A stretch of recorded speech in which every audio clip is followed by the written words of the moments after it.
Welcome to Late Night Writers. On this episode, we talked to Stacy Westfall, and wow, what a podcast. I have never really looked at everything Stacy has done before, but I'm telling you, this girl, she is not only sweet, but boy, does she know about horses. I'm sure there's people listening will get so much to gain from what she said. And she's so accomplished. In 2006, she won the Road to the Horse and the All-American Quarter Horse Congress freestyle reining competition. I mean, a wonderful person and an accomplished equestrian.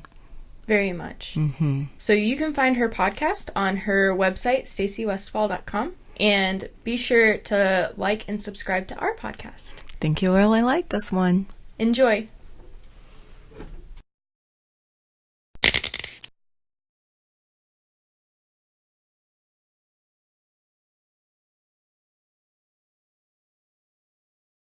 Welcome to Late Night Writers. I'm Gretchen, and I'm joined by my mom, Kristen, Grandma, Debbie, and Janaea, and Stacy Westfall. Hey, Stacy. Hello. Hey. So, Stacy, tell us a little bit about yourself. Oh boy. We'll go with the short version.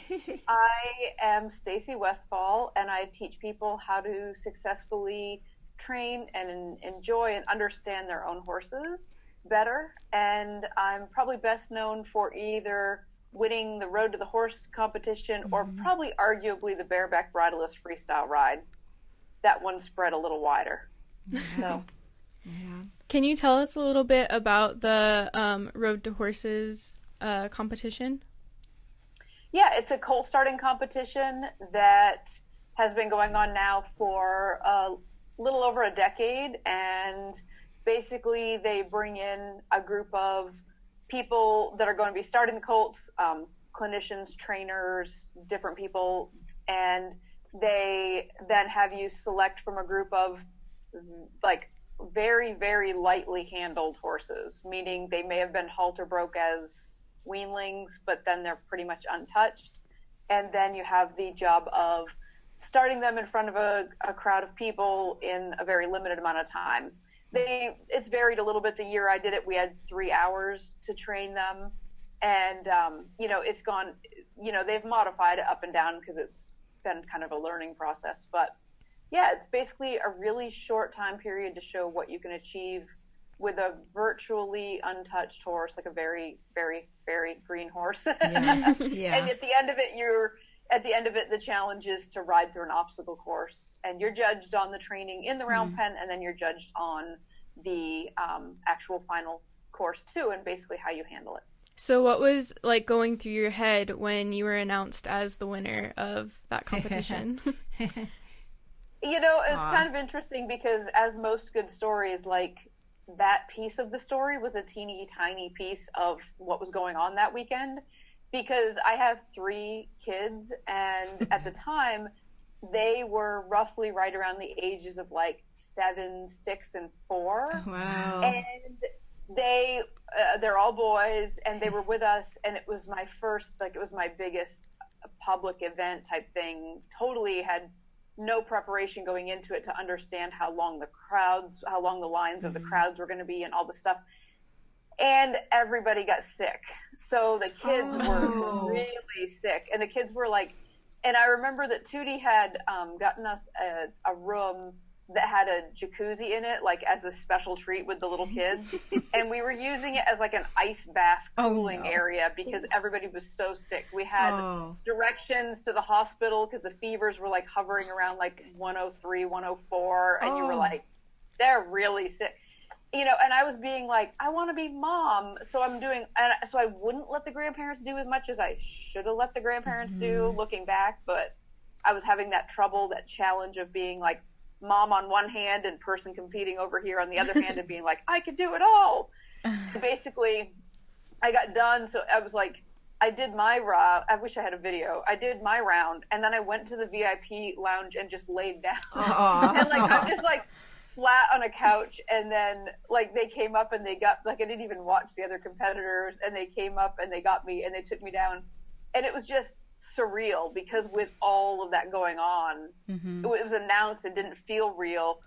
Plus, like when I got in the truck the next day, I just laid my head down on the seat in between, and I was like, I don't think I feel good. And I went home and went to the doctor, and they were like, you have bronchitis. You need to go down. You need to like go down for the next, you can't do anything. And I was like, that's nice. I'm supposed to be in Canada on Friday and going. My. Wow. The horse world, we are very, I think, they say that, I listen to Dave Ramsey, for example, and he's like, I love kids that have been farm raised because they have great work ethic. But some days I'm like, maybe our work ethic, maybe we should have slowed down.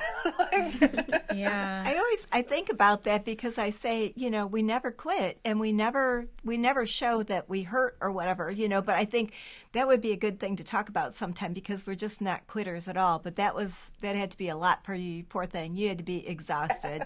Oh my. On the other hand, I think it was a mixed blessing because, I don't know if you've ever noticed when you get sick or really like when everything, you focus on only what's necessary. So a lot of the other stuff that seems like it's so big, when you get real sick, you go down to like, I need to do these 3 things. Yeah. I was going to ask you if you thought that maybe that played a part in it with you having to kind of just redirect your focus on that for the moment, while you were probably thinking about your kids, but, still having to just do that process of taking that colt into that. What did you have to do to actually prepare for that then? Did you do like this with a bunch of other colts, or how did you do that? Yeah, so in hindsight, I'm pretty sure I probably made myself sick due to stress and anxiety and that kind of stuff, like not handling that. If you look back, my career was going well, and then in 2003 I rode a horse bridleless for the first time at the NRHA Futurity, and that kind of popped me into the spotlight in a way I'd never been before. And then in 2006, that's the year that I did the Road to the Horse and the Live Like You Were Dying ride. And so for me, everything was like, it was growing really fast, and I don't think I was as prepared as if it had grown slower. And so so I think that was a piece of it. But what I had done, because I didn't know how to prepare for the colt starting piece of it, I mean, I'd already been starting colts, but it was the time frame.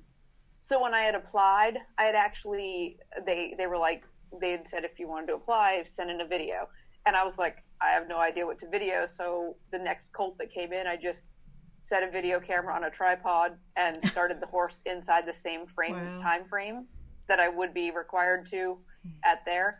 And sent that in, and apparently it worked because there I show up. Well, when I got to go, what I did was about, maybe a month ahead of time, I called a bunch of my customers that had horses that needed to be started. And I'm like, hi, can you send? So I started 8 horses. Oh my goodness.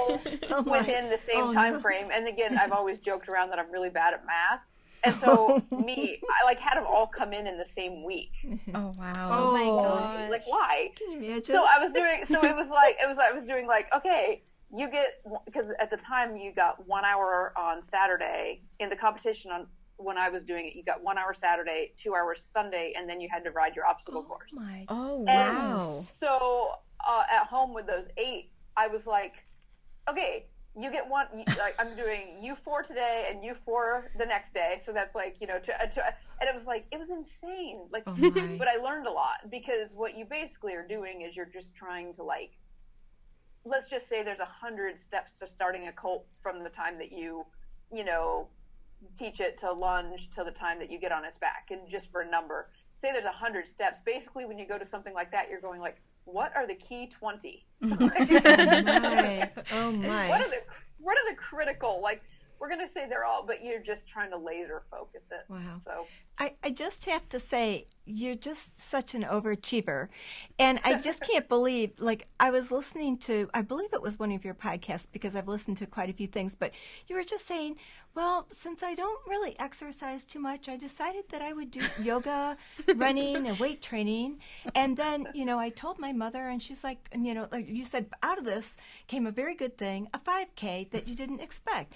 And then you told your mother that you were doing this, and I think she believes she said something along the lines of that, oh, you're signing up for one? And it's like, I'm thinking, this girl is like, she's probably riding horses 8 hours a day, doing all these things. And I'm like, this girl is absolutely an overachiever. So you are amazing. It's pretty interesting. Well, thank you. When we used to train horses full time, it was common to ride horses for 8 or 10 hours a day. And I was younger, and it just kind of all worked. And then, the way that we've morphed the business, I do more teaching and clinics, and I ride pretty much my own personal horses. So my goal is 4 horses a day. So I'm roughly right around 4 hours a day. But I also have this theory that there is a little bit of your body must have a familiarity. I mean, I'm sure, but I think you can get efficient at doing something. They say you have to change your exercise routines because your body gets accustomed to something. So that's a little bit of what I experienced. I think something between aging and my body changing, I just remember a massage therapist going like, "You're not 20 anymore." Oh. And I was like, that, I guess I could think about that. Oh.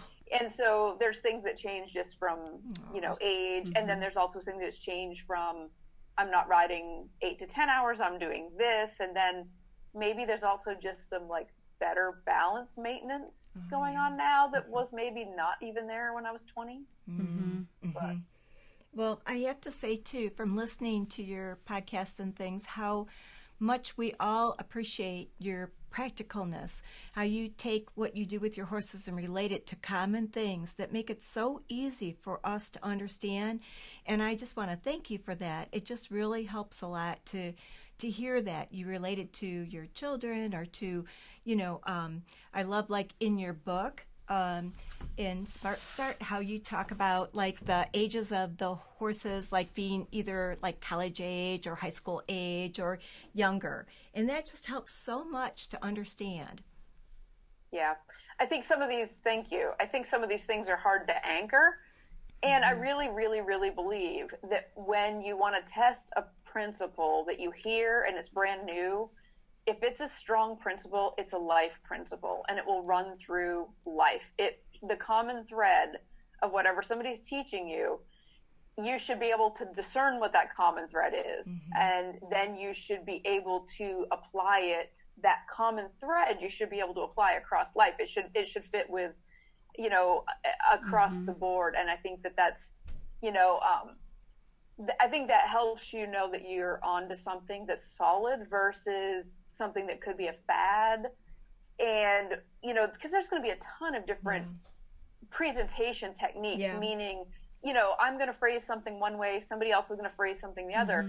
If you want to look for the differences, you're going to find differences because you're looking for what's not the same. If you look for the common thread, it is worth gold, because the common thread not only will help you with the horses, but it's gonna resonate across life, through marriage, through exercise, through finances, through everything.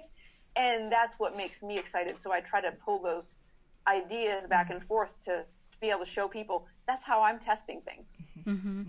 That's what I really liked. You talked about the mistakes, and as long as you're moving forward in mistakes. So you sound like you're, really accomplished, and, you could probably be a perfectionist, but it also sounds like you are balanced in how you take care of things, because you are like saying, as long as you're moving forward within the mistake, and you are looking at that mistake and moving, like you talk about how many days it would take to be with the horses and things like that.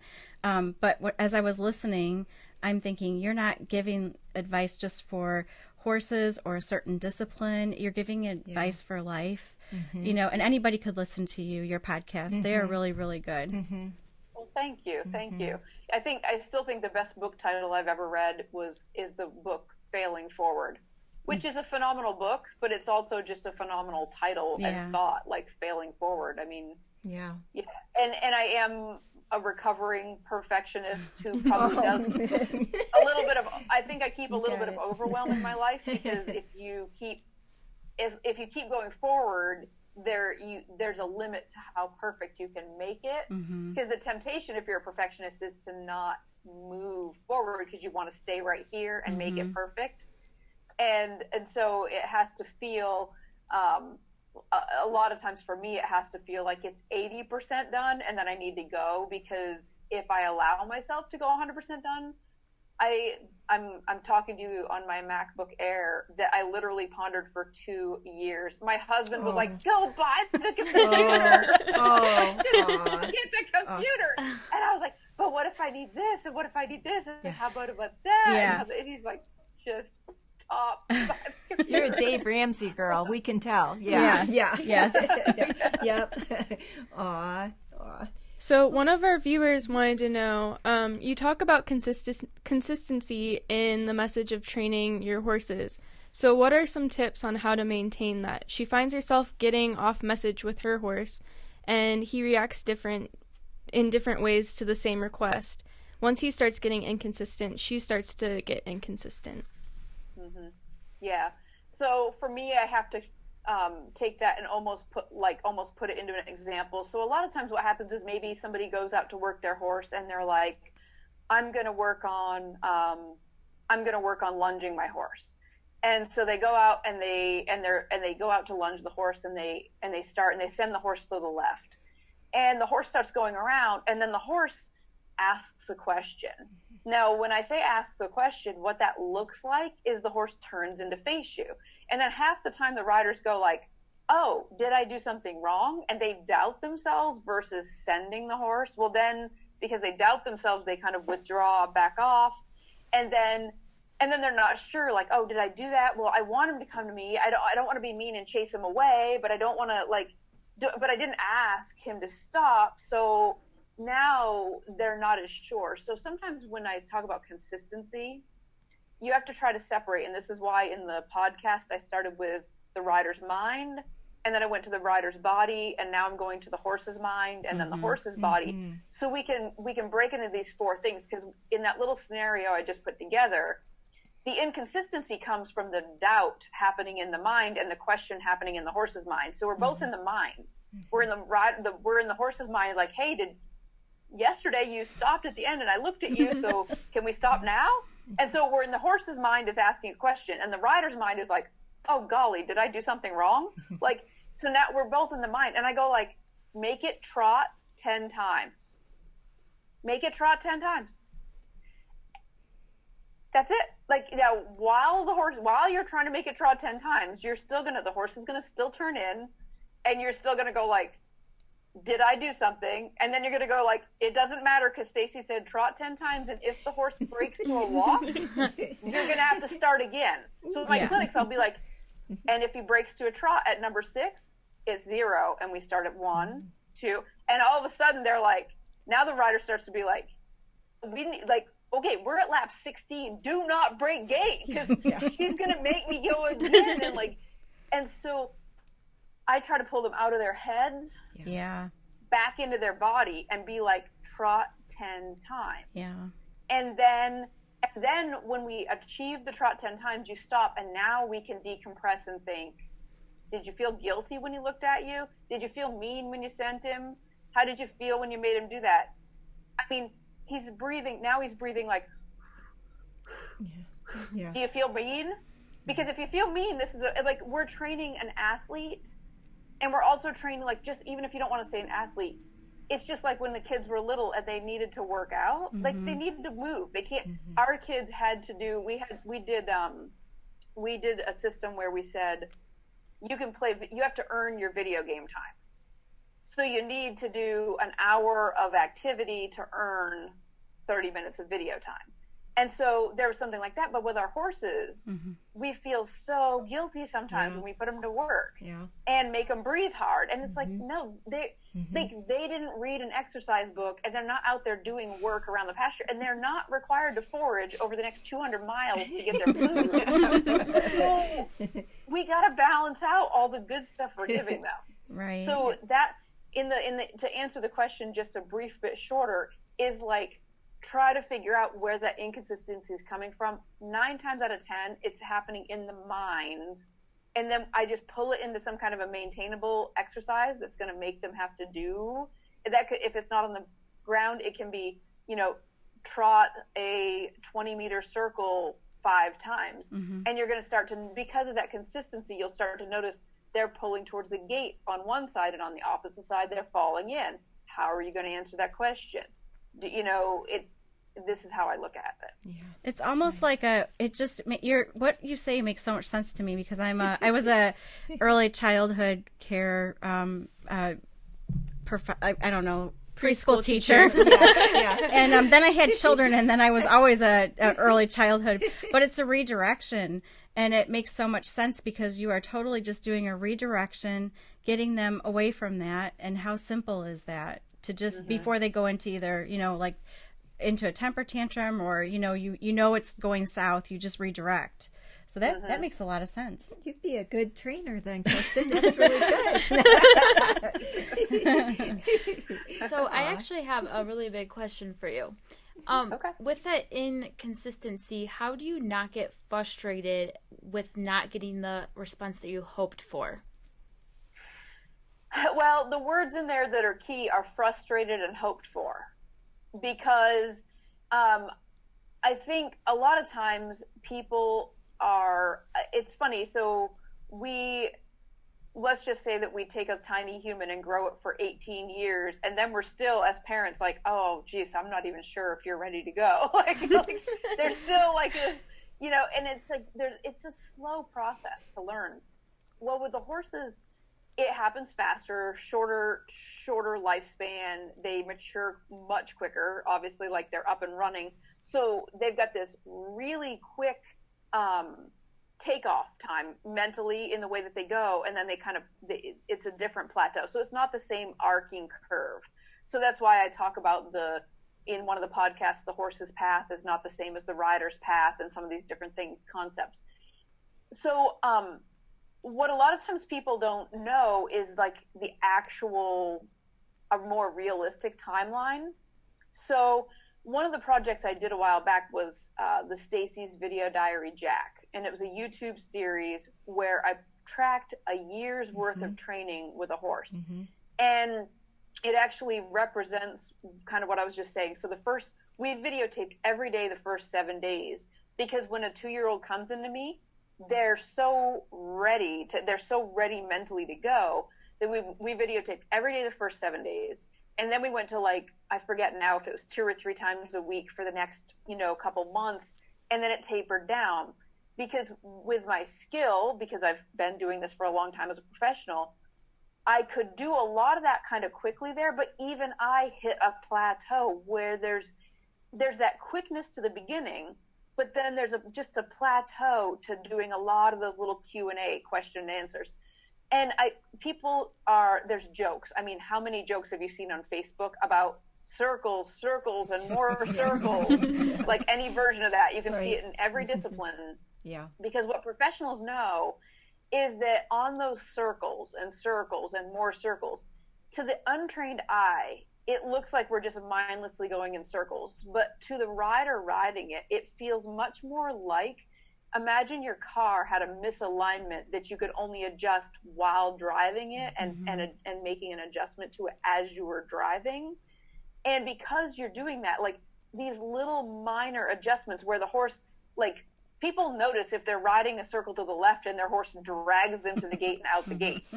But technically, when you're riding around and you want to be on this line and you end up 2 inches off that line, the horse is dragging you to the gate. It's just not as magnified as it will be. The feel to understand that 2 inches is as important as that 20 feet to the gate. And so because they're like, I made it past the gate, they're like, cool, I made it past the gate. When do we slide and spin? And you're like, there's a lot of detail in there. So a lot of times it's as the people get deeper into the detail work, then they start to understand how much time it takes, and all of a sudden you get real excited about little progress. But here's a very short answer to what you just said. A long time ago, a professional trainer named Dick Pieper had a younger rider come ride with him, and he was watching this younger trainer try to achieve a whole bunch real fast. And he asked the younger rider, do you think you can improve your horse 1% a day? And the younger rider said, sure, 1% a day seems good. And Dick said, then you're a better trainer than I am, because you could train a horse in 100 days. Wow. 1% doesn't seem like much, But it takes, on average, if you look at a lot of these competition futurity type horses, whether or not you believe in that, they're taking 2 years to get. They're taking 2 years with a professional. That's a lot of time with little tiny bits of improvement that is so incremental that when a lot of people come to watch me, they're like, you just look like you're riding in a circle. Because at some point it also gets so invisible that it's hard for you to see it too. Yeah. So what do you tell people who have fallen and had like a bad fall and they're kind of shaken with their, like how they feel about it and have a hard time getting back on, so that they don't stop and they continue to go on? Smaller steps. Usually people criticize themselves for having the feeling of fear. And then they also push themselves to, like, let's just use the get back in the saddle again so the horse doesn't learn a bad experience. Well, either it was some totally random thing, like you were on a trail and your horse tripped and you both fell or rolled, or either it's something like so random, or you were probably missing a lot of warning signs, like you were missing, and then your horse was, you've been, maybe my horse is bucking, well, it was a little buck, well, it was a little rear, well, like, so it tends to be one extreme or the other. Either it was truly random and it tripped over a root and you both just about fell and you fell off, or you were missing signs. So either way, to build your confidence, you have to go to smaller steps. And I've been like, I know I sound like a crazy person. Go lunge your horse and don't get on. Go, don't get on. Go and don't get on for 10 days in a row. Go out there and do all this stuff and don't get on. And then on day 11, get on and get right back off.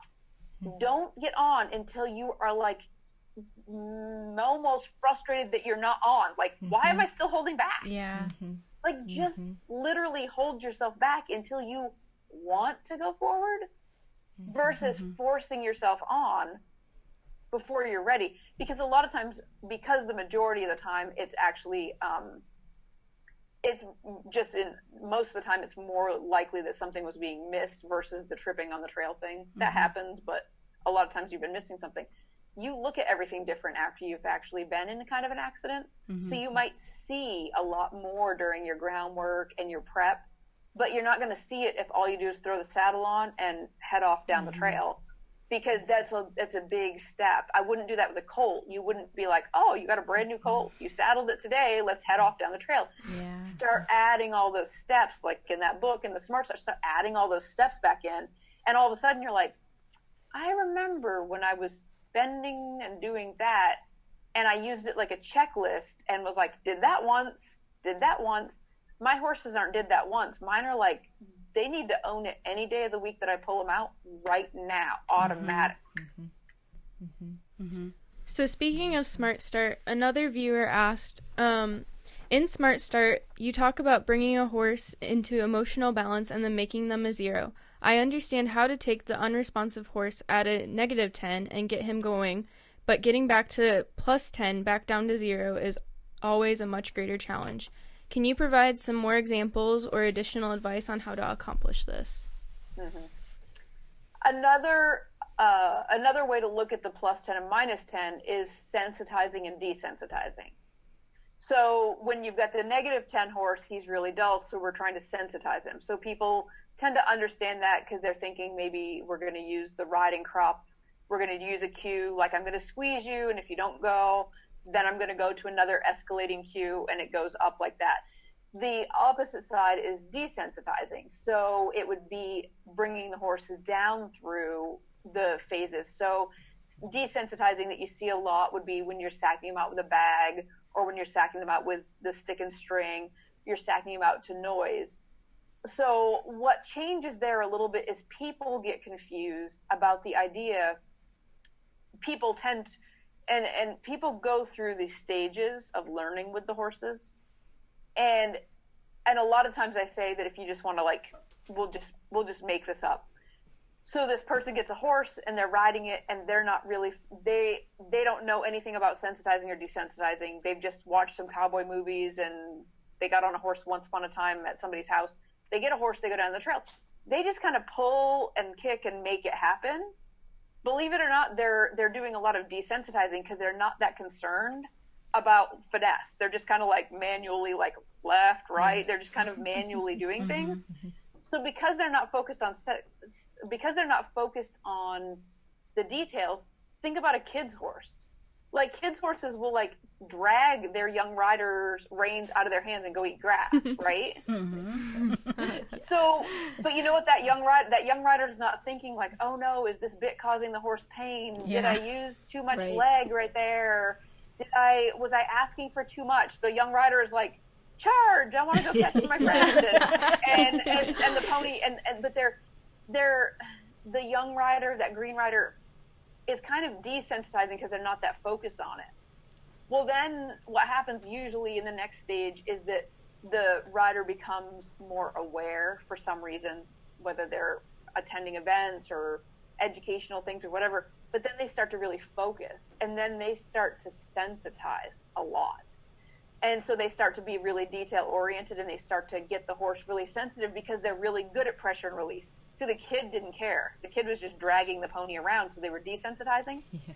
So a lot of times when people are getting the horse too sensitive, you almost challenge them, like, seriously, act like you're a 6-year-old that just got a new pony. Wow. Like, yeah. I'm gonna hug you. I'm gonna hang on your neck. I'm gonna carry balloons. Yeah. I'm gonna go grab my dog and like drag him along the side. Like all the, like, you know, when you have this. Now, thankfully, as adults, we can call it controlled chaos. Mm-hmm. But if you think about it a little bit like that, so the desensitizing that a lot of people have when they're hot is groundwork. I think people have covered really well. I think you see a lot of people covering, like, you know, whipping and flags and bags and stuff. But you have to take that same concept of dulling them out, and you have to apply it to your leg.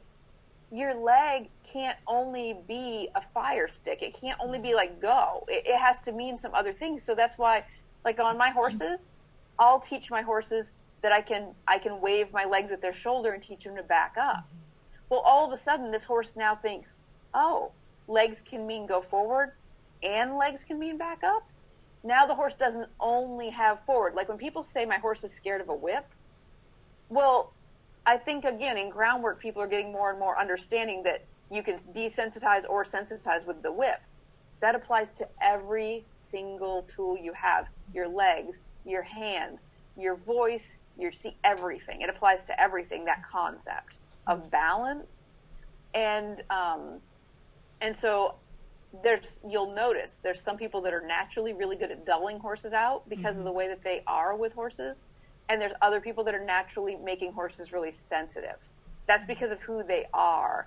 And what happens is you typically see it best magnified if you have a sensitive horse paired with a person that naturally tends to sensitize, because then all of it goes off to one side and gets out of balance. And all that means is that person has to learn the other side of the scale, how to desensitize. That's really neat. So I do notice, like, with a lot that you do a lot of playtime with the little ones. How do you get them to play without it making it dangerous? Now, when I'm doing it, I'm trying to describe, so as the horse has to earn the right to be closer to me.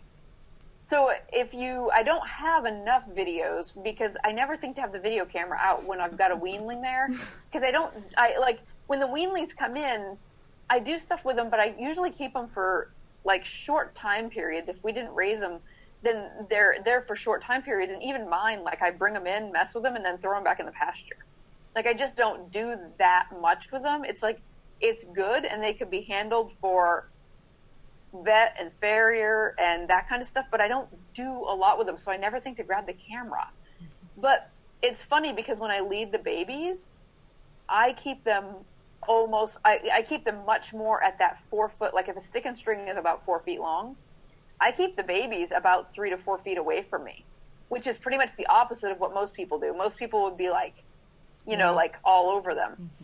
And so the more they know, the closer I let them get to me, because physically it's more risky for both of us. And they ask a lot more questions about biting and chewing on you, the more they feel like they're comfortable in your space. Now you will find video footage from when I adopted the 2 babies from Last Chance Corral, where it looks like I was overly cuddly with them. But they were sort of in a different camp, because you got to think they're without their mothers, and I'm literally like bucket feeding them, and so they were by far the most handled babies I had. But I also was carrying a stick and string when I was leading them and backing them out of my space using their cannon bones, all the same stuff that I was doing with anyone that was older. It was just a little more magnified time, because I couldn't just throw them out in the pasture with their moms, because I was having to do all that mom stuff too. So your husband's a trainer as well. Do you find that different horses respond to each of you differently? Or can you train the same horse and you don't notice any difference? Oh, there's like so many angles of where you could answer this. So I think at the end of the day, it's like having 2 different teachers that are teaching the same concepts and in a very same way. So we're very similar. And so it's pretty easy for us to move between horses. But years ago, when we used to train a lot of horses, we used to keep 17 to 20 horses in training full time. And so at that time, we would split the string in half. And so I was riding half the horses, he was riding half the horses. And every once in a while would be like, oh man, you're really good at teaching the spin. Why don't you do a little bit of this? And you're really, he'd be like, you're really good with the lead change. You do this. And we played around with it. And what's interesting is, we ended up coming up with our own rule of like, if we're going to trade horses when we're in this intense training phase, then it's got to be for a minimum of a couple weeks. Because what happens is the horses always learn grandma's rules, which is they move to the point of whatever somebody will let them do. We didn't run into grandma's rules a lot, but what we ran into was it's almost like listening to somebody talk with an accent. There's a little bit of a difference between us, and there was a lag time. It's like there's a reason why kindergarten, first grade, second grade, third grade kids don't change classrooms, because the consistency at that point of their life is better, more valuable to have the consistent teacher. But we do want to get them to the point where they do start changing classrooms and changing to different teachers, because that's another valuable lesson. So if the horse was real early on, Jesse and I just said, if we're going to trade, now, if I just wanted to be like, I want to see what it looks like, but this was pre-iPhone. Now we just go, I want to see what it looks like. I'm like, I whip out my iPhone, hold it up and go, show me. And we just do it like that. And so, so we don't tend to, because I think it's a little less consistency for the horse if you change riders every other day, even though we're so similar. So that's a long answer to a short, like something I probably could have said shorter. Yeah. So speaking of grades and things like that, how do you choose when a horse is ready to qualify for a higher education in your in your table that you created in Smart Start? Basically, you're always teaching and looking for the holes.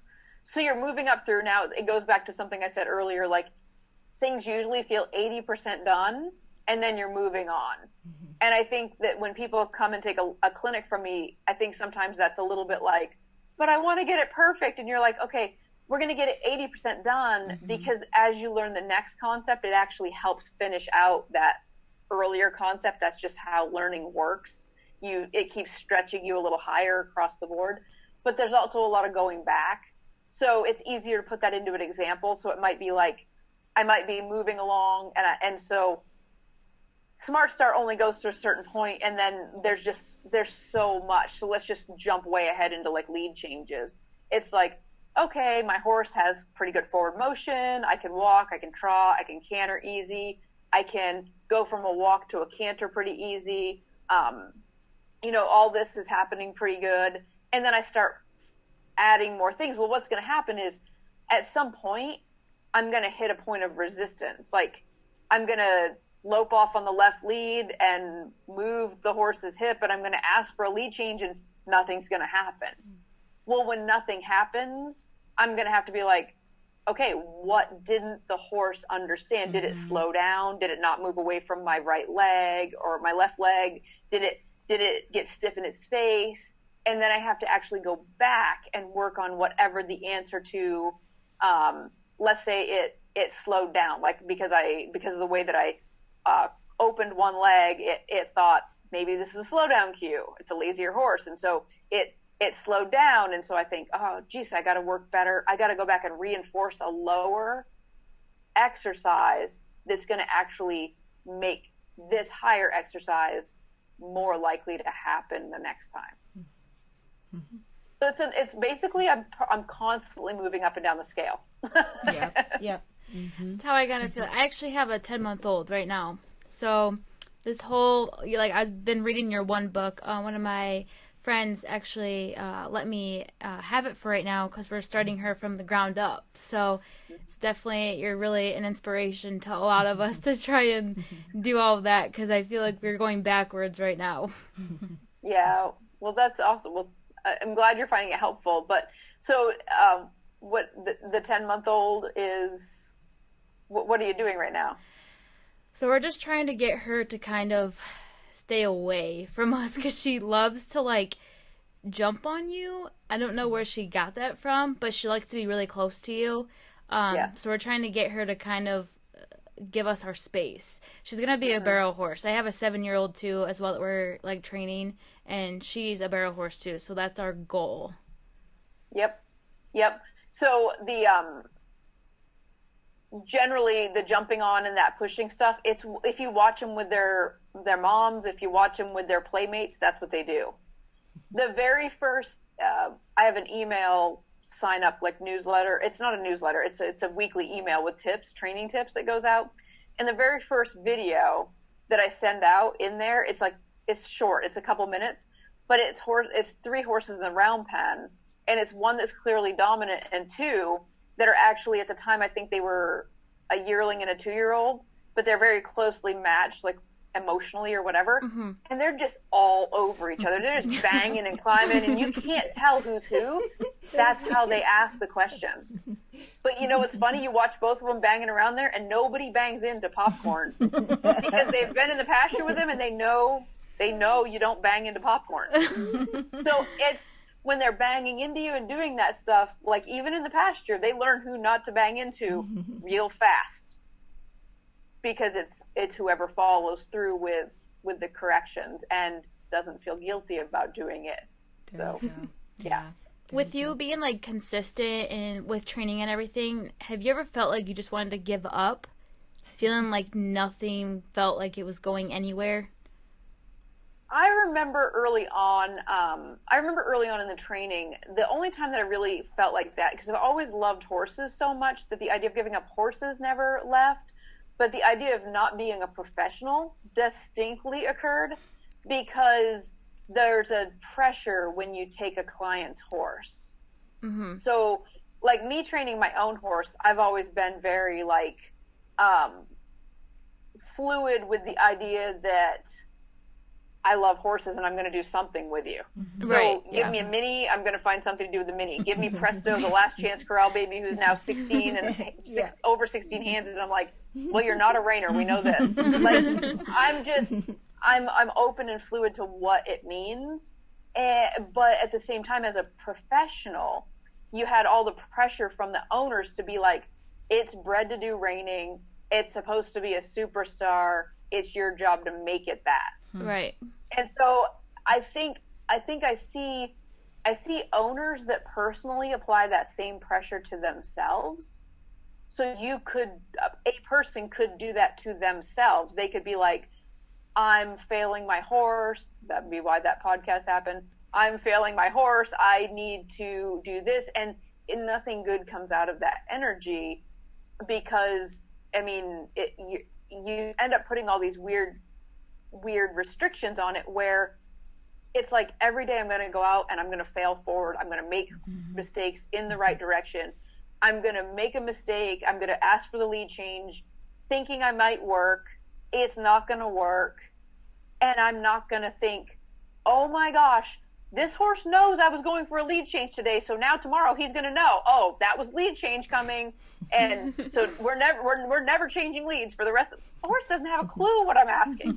The horse was like, we're loping, and now she's pushing on this other leg, and I'm confused, so I'm going to slow down because in the past, like, she hasn't liked me running off, so I'm going to slow down, but I'm not thinking that this horse is running away in these kind of, I think people put a lot of mischievous, or that's almost not even aggressive enough, because I don't think about it like this, but a lot of people apply the thoughts that the horse is trying to do something, like it's going to hold the idea that if you don't get back on, you've now done something wrong. If you ask for the lead change and you don't get it, you've done something wrong.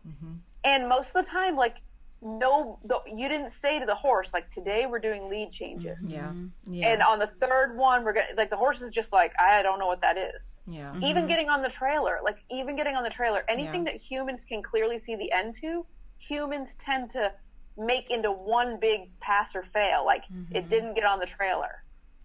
It did get on the trailer. Well, you know, it's not, it actually can be broken down so much smaller than that. You know, how you approach the trailer. If you can approach the trailer so much smoother, maybe you just end there. Yeah. If you get the 2 front feet on the trailer and get back out, that doesn't mean you can't ever ask for a third foot. It just means that you decided you were done for the day versus the horse calling it quits and then you not knowing how to handle it. That's good. That is good. So we want to know, what are you working on now with, like, your horses, yourself? What's next? Yay! I'm having so much fun. I've decided, kind of like when I did the Stacy's Video Diary Jack, I decided that I kept saying, people don't understand how long it takes. And I was like, well, that's because nobody shows them how long it takes. You know, you sort of like see a horse pop up at a show and you're like, wow, it must have been a good one. And you're like, no, it's been like 3 years of really hard work. Yeah. But it's hard to document 3 years of really hard work. So what I'm doing this year is I'm going to do a lot more of kind of the opposite. And the Stacy's Video Diary Jack was, here's a horse that hasn't been started. Here's the steps in the process. And I took him all the way from unstarted to his first show. And you can watch a lot, like there's 40 different ones or something like that show this. This year, I'm going to take Willow and Gabby, and Gabby's never been shown, and she's a granddaughter of Roxy. And Willow has been shown, she was shown twice last year, so basically like really light. And I'm documenting what I'm doing this year. My goal is to go to the Western Dressage World Show in October. Nice. And I want to show and document and talk about the process of, what does that mean I'm doing at home? How do I know when to go to a show? How do I decide whether that show was a success or a failure, or what did I get out of that show? And do I go to the next show or do I skip the next show? And do I ask for more? Do I ask for less?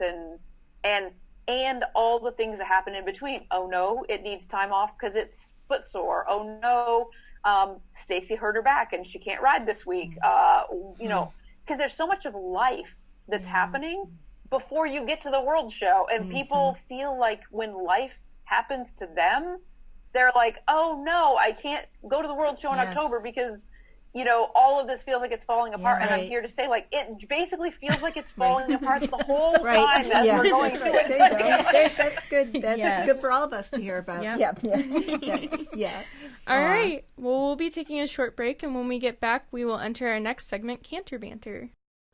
Our next segment, Canter Banter, is brought to you by RAMM Horse Fencing and Stalls, the one-stop shop for your horse farm. RAMM is family-owned and operated and has been in business for over 30 years.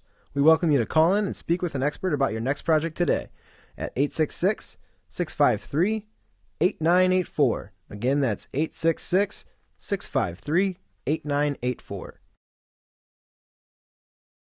Canter Banter discussion, Janaea has a little story for us. Okay, so I know you rode Roxy in your freestyle bridleless and saddleless ride that you had. So I remember watching it when I was 13. I'm 20 now, so it was like 7 years ago. and I had a black horse as well. And I was like, I'm going to do that same thing. And so I took my sister out with me. I'm like, hey, let's do this, video this. And she's like, okay. So I got on my black horse, and mind you, she's barrel horse. She's kind of crazy. Like, so we got out in the paddock and started riding, and I was like, I'm just going to do this, you know? And she took off because for her, like, when you kick her, she goes, like, sprints. And she took off, and I was like, okay, this is not working. And she got a video, and I fell off. Like, I didn't have a helmet on, and I was like, that was definitely not what Stacy Westfall did at all. Like, no way. I don't know what I was thinking. I was like, yeah. Good, huh? I did feel good. When you got on, it felt like you were going to do it. I got back on. I did get back on, but I got back on with a saddle and a bridle instead. Yeah. Better choice. Yes. So I've had a fair number of those stories, like more than I can count right off the top of my head. Some have ended most have ended very similar to yours. One was a trainer, and I was at an expo, and the trainer came up and was like, and it was dragging like a 16-year-old girl with him, and was like, tell her what you did. Yeah. And he was like, I'll tell you my side first. She finishes her riding lesson, and she comes into the aisleway, and she goes, hey, do you mind if I go ride, whatever the horse's name was, just a little bit in the arena? And he says, sure, go ahead. And he goes, next thing I know, she's yelling to me because she has a broken leg. Oh no. Oh. Yeah. Wow. And so, and it was a reining horse, and it was, it was trained, but it's not the same thing even then. Yeah, definitely not. I did you know I grew up barrel racing? I did, and that's when I started following you, and yeah, that happened, and I was like, I need more training. I need to be in an English saddle before I do this. So 10 years before my freestyle ride, so 10 years before the thought of bridleless even occurred to me, like I got run off with my barrel horse because I was thinking I should work my way towards bridleless. So I took her out of her combination Hackmore gag bit and into a halter, and then headed down the road. And like a few miles away from home, and it wasn't just any halter. I had bought one at the tack store near where I lived. They had a used tack corner, and they had one of those really fancy Arabian halters. You know, the really thin ones. Yeah. Really pretty. Yeah. It was like a pretty halter. Yeah. We didn't stop. Like she ran, and boy. I've gone back and clocked it, and it's not a mile, but it felt like 10 miles. But it's close to a mile.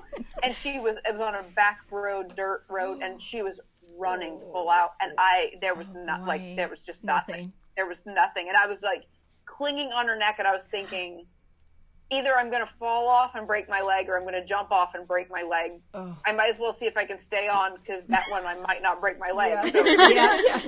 So, and she eventually left the other horse in the dust, and finally slowed down to make a 90-degree turn that had a downhill. And so she knew the road, and so she went to slow down, and she literally broke to an extended trot. And at that point, I bailed. I was bareback, of course. Oh, wow. And and so I bailed at that point and did the emergency dismount where you hold the mane and you bail, but you're still holding the mane and you're running beside them and let her home. It was that was a horrible, horrible, horrible idea. Which is, I actually think, why I never tried the bridleless earlier, because it was so walled off in my head, just don't do this. I think I needed better leg skills than anything to do that. I think that's what it was. Yeah. Well, all right. We hope you enjoyed listening to our podcast and encourage you to share with all your equestrian family and friends. You can tune into the Late Night Riders podcast show every Friday night. Each episode will be uploaded exclusively on YouTube, where you can subscribe to our channel to stay up to date with all of our latest shows. Do you have a topic you'd like to discuss? We want to hear from you. You may email us at ram@ramfence.com, or feel free to leave a comment below. Thank you again for listening. Thank you, Stacy. Thank you. You're welcome.